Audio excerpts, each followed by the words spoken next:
Players only right here, and congratulations, number one. It seemed like now the light bulb finally came on. It's now your job, it appears, and obviously you guys run running back by committee. But what was the difference between in years past when you first got to the G-Men and then last season? I'd say just some growth. It's a difference between being an NFL player and being a pro.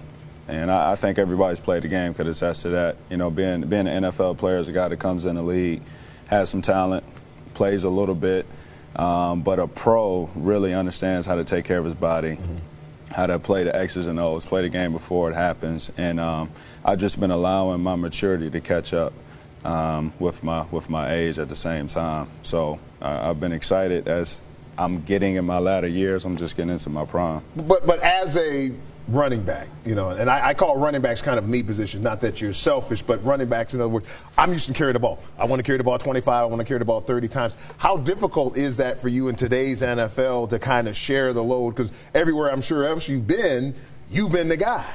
Yeah, so actually my first year in the league, I had the opportunity to back up Maurice Jones-Drew. And that dude is a freak of nature, as we all know. Yeah. So sitting behind him, getting the opportunity to watch how he did and took care of his business, I understood my role was to come in and spark plug him. But you do. Every single position, every single person should want to be the guy on the field at all times. And, of course, I am like that. But you understand the game's bigger than yourself, and you just find a way to, when your name's called, go make plays. Yeah, that's cool. I'm not sure if your clock is set 5 minutes ahead still, but what's the? I know there's some big difference. Yeah, always, exactly. That's what was cool about Ben when he came in. He left those like that. So, what's the biggest difference that you've seen, just from a head coaching standpoint? I know Tom was always a guy, and Chris knows he's a guy that has a good pulse of the team, and Ben's more, I think, of an X's and O's guy. And so he's coming in. It's his first gig. Just kind of give us some insight there on maybe their differences, how they contrast. Well, I mean, Coach Coughlin, he's a Hall of Famer. We all know that. He brought a certain kind of charisma to the game that can't be replaced. That's not a guy you look to replace. And, something about Coach Coughlin he said that always stuck out to me was, faces may change, but expectations never will. And I think he always coached in that type of integrity. Yep. Coach McAdoo is a militant. He understands X's and O's. He has a way to command the room like nobody I've seen, and everybody looks up to him. He's a first in, last out. He earns the respect of every single person he works with, and he understands the architect of the team. Yeah, it's huge. We're not bringing in somebody to blow it up. We're a good team, so we just get to build on our successes. Kind of talk about that a little bit, because what I love watching as far as you guys go is it looks like Eli has a lot of freedom at the line of scrimmage. You guys look really comfortable in the no-huddle, up-tempo type stuff. But you're always running. If you run the football, you run into favorable looks. It's not like you're pounding your head into a wall. Like I see some teams, and they'll run the ball no matter what. If it's a good look, you'll run it. If not, you throw it. Get you out of the backfield and catch the football. So talk about your flow on your offensive side of the ball and how that's kind of evolved as you've seen it. Well, year one, we implemented a system. Year two, we're kind of making it ours. In year three, it's completely our system. That's awesome. You can see just the calm and the poise in every single player across the board. We can get in any play at any time and adjust. So this is going to be a big year for us to spark, and we got high expectations there. Good. Rashad, you got a guy on the edge, and number 13, Odell Beckham Jr., that is just a tremendous playmaker. Talk a little bit about the evolution of his game, what you've seen from him and his development going from year one to year two and then on and so forth. What can we expect now in 2016? Well, he's a guy, he always has a chip on his shoulder. He always wants to get better. And I've seen him come in as a rookie and take on so much opinions. So everybody has an opinion about this guy. And, he's presented as a flash. Understand him.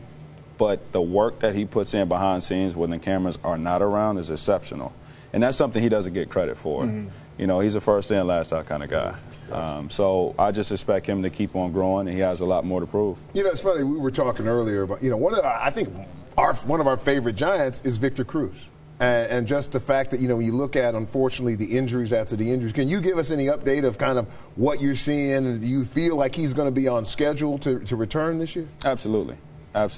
He's been good news for sure. Yeah, it is. Victor Cruz have expectations to come out there and pick up where he left off, And everybody who knows him understands the kind of person he is. You know, he's still a free agent. He still has that mindset. He loves this game. You know, and it's frustrating to see a guy work so hard, man, behind the scenes of everything and not have that opportunity. But he's right on track where he needs to be, getting ready for camp. That's what's really nice. And you kind of look at, so if you have Victor, you have Odell, obviously yourself in the backfield, and you Sterling Shepard. What have you seen from Sterling early on? You like Sterling? Yeah, I know Eli loves him. He loves his route running already. So what do you think? I like him a lot. He's young, he's smart, he's humble. Great hands, and he's picking up this offense really quick. That's great. And so he's going to be able to play early. We have expectations for him. Cool. Rashad, you see a lot of new faces on the other side of the ball on that defense. A lot of guys came in free agency. Olivier Vernon, Janoris Jenkins. You know, what are you seeing from those guys? How is that group coming together? What are you seeing?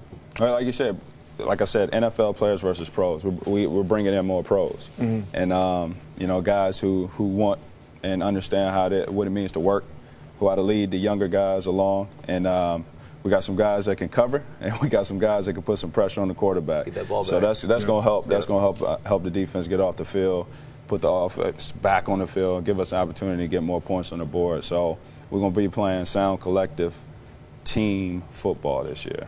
Well, Rashad, stay right there because Fab Five, Michael Fabiano, that is, our fantasy guru, he wants to talk to you a little bit about your fantasy prospects. And Cole, oh boy, I'd like to see what your fantasy team's going to look like this year, Cole.